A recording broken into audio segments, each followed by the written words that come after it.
Indian counterpart Justin Trudeau today. The meeting is scheduled to begin at 11:30 to 12 at noon local time in Quebec, Canada.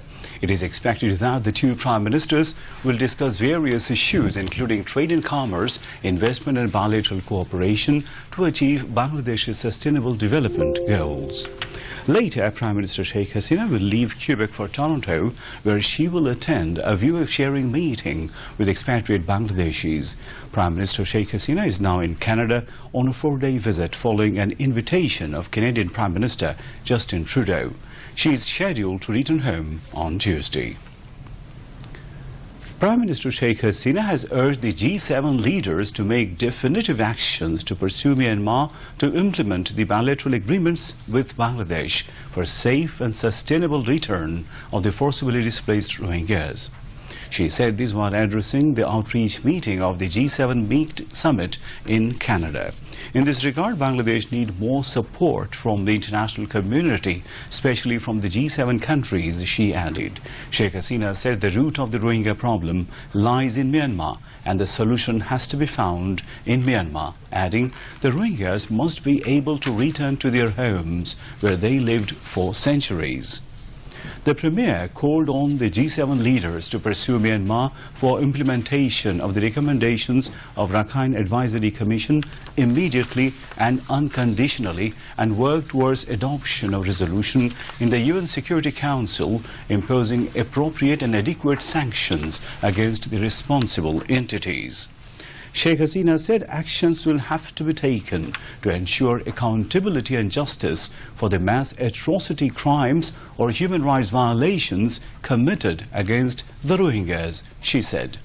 Sheikh Hasina said Bangladesh is now hosting more than 1.1 million forcibly displaced Myanmar nationals, and they have fled to Bangladesh to save their lives as they have been facing ethnic cleansing in their own country. Sheikh Hasina also joined intervention on issues of world oceans at G7 outreach meeting. Speaking on the occasion, Sheikh Hasina called for development of partnership of G7 countries with vulnerable countries for sustainable management and protection of marine and coastal ecosystem.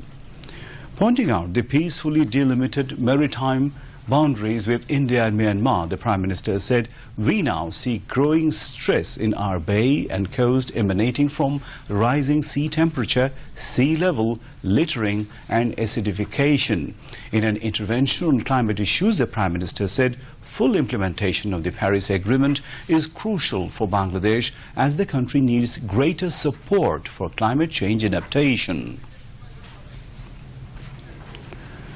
Bangladesh have won the Women's Asia Cup cricket title for the first time, beating India by 3 wickets in a wrecking final at Kinara Academy Oval in Kuala Lumpur today.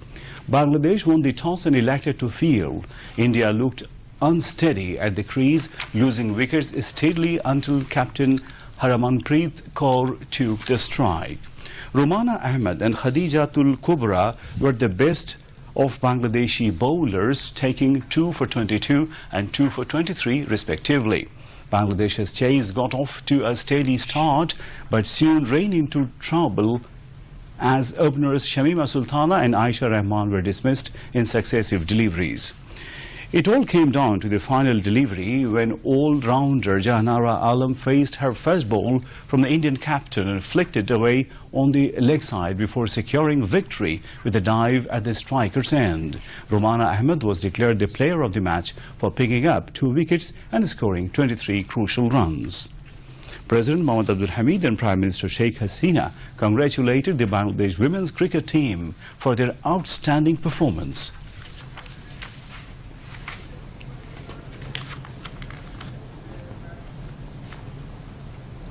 Road Transport and Bridges Minister Obaidul Qadir told the Jatiyo Sangshad that the metro rail communication from Uttura 3rd phase to Agargaon would start operation from 2019.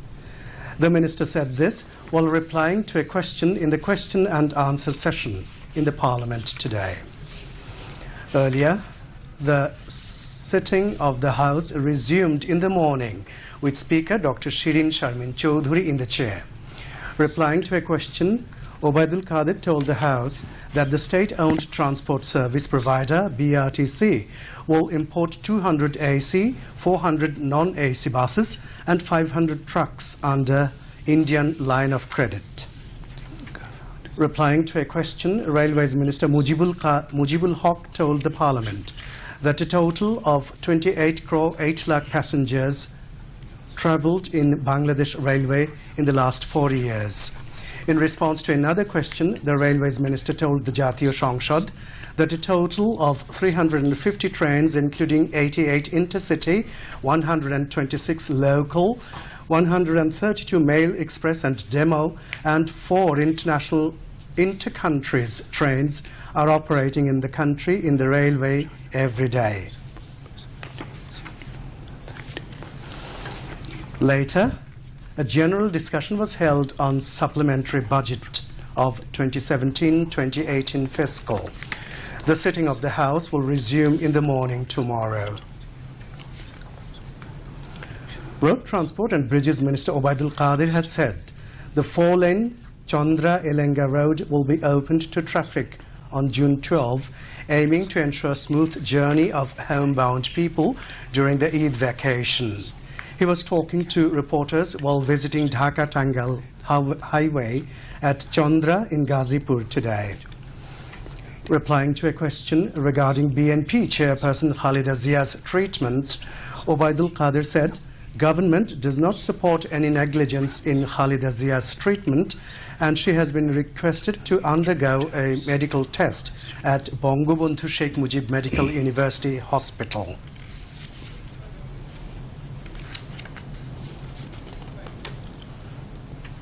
Health and Family Welfare Minister Mohammed Nasim has expressed his optimism that the under-construction Sheikh Hasina National Institute of Burn and Plastic Surgery will start its journey next September.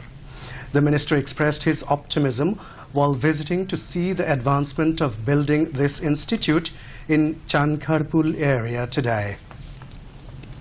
Chief of Army Staff General Abu Bilal Muhammad Shafiul Haq was present on the occasion. Mohammed Nasim said 500-bed specialized institute will be the largest burn and plastic surgery institute in the world. Home Minister Asaduzzaman Khan Kamal said the government has no dearth in its sincerity regarding the medical treatment of BNP chairperson Begum Khalida Zia. He said this while replying to a question from reporters at his office in the ministry today. The Home Minister said the government is 100% sincere about Khalida Zia's treatment, and she will be taken to Bangabandhu Sheikh Mujib Medical University, BSMMU, for a medical checkup. He said the time of taking Khalida to BSMMU will be fixed by Inspector General of Prisons. Law, Justice and Parliamentary Affairs Minister Anisul Haq has said the government is very much receptive regarding the health issue of BNP chairperson Begum Khalida Zia. He said this while talking to newsmen after distributing keys of vehicles among the lower court judges at the Secretariat today. Anisul Haq said the government is trying to bring back Noor Chaudhry, the self-declared murderer of Bangabandhu Sheikh Mujibur Rahman. Now news from around the world.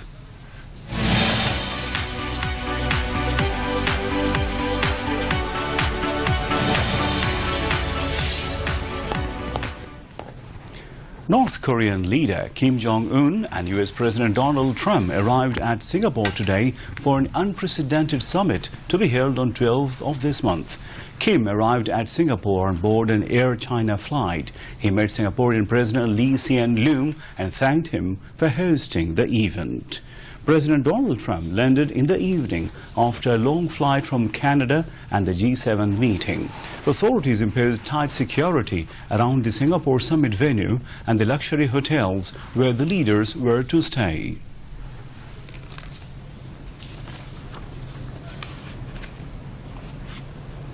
US President Donald Trump has retracted his endorsement of the joint communique issued at the end of G7 summit, accusing Canada of dishonesty.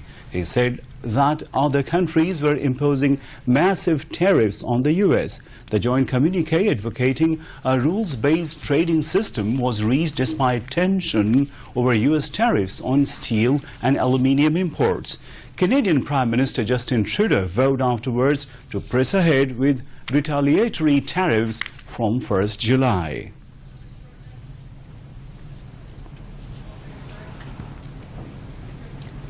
Bangladesh Nationalist Front, BNF, today organized an iftar and dua mahfil at Jatiyo Sangshad in Dhaka today. Speaker Dr. Shirin Sharmin Chaudhry was present as the chief guest at the mahfil.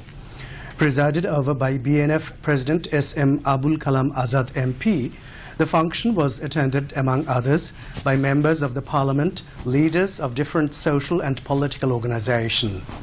Earlier, special munajat was offered, seeking welfare of the country and the nation.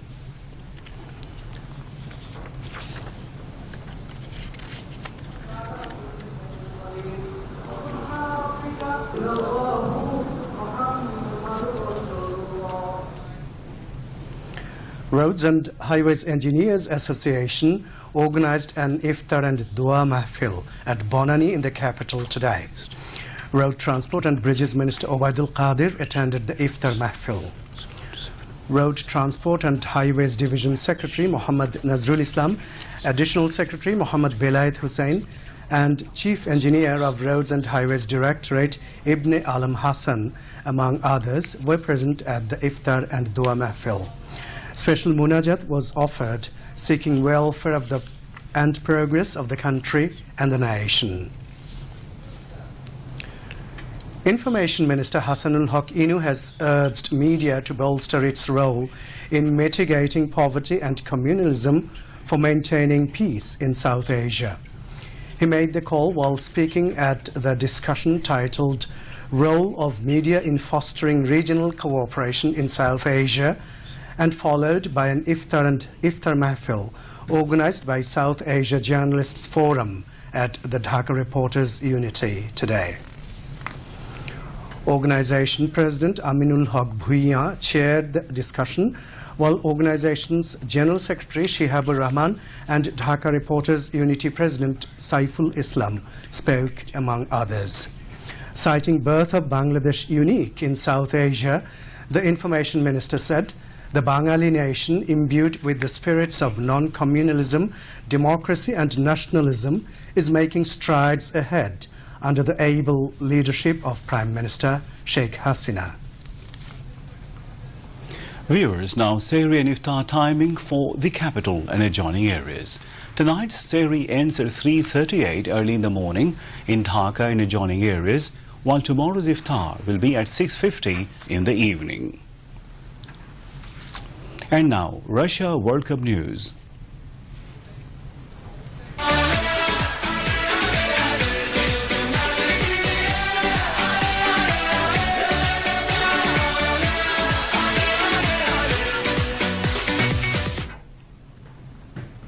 Denmark beat Mexico by 2-0 in the FIFA International Friendly match for the preparation of Russia World Cup 2018.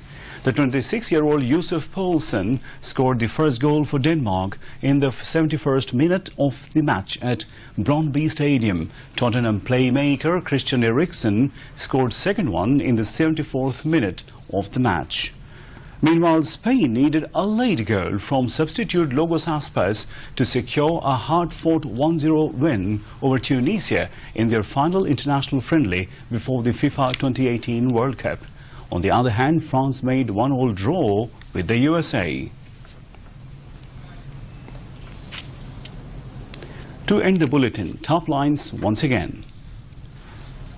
Prime Minister Sheikh Hasina urges G7 leaders to take specific steps on Rohingya issue. Prime Minister holding meeting today with Canadian counterpart Justin Trudeau. Bangladesh women emerge Asia Cup T20 cricket champions, beating India. Country gets maiden international trophy through women. President and Prime Minister congratulate the Tigress. Uttara Agargaon Metro Rail to be operational by next year. Road Transport and Bridges Minister tells Parliament.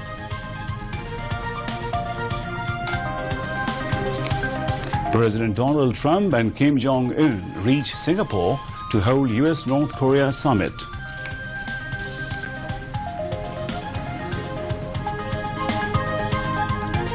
And in pre-World Cup friendly match, Spain and Denmark secure wins.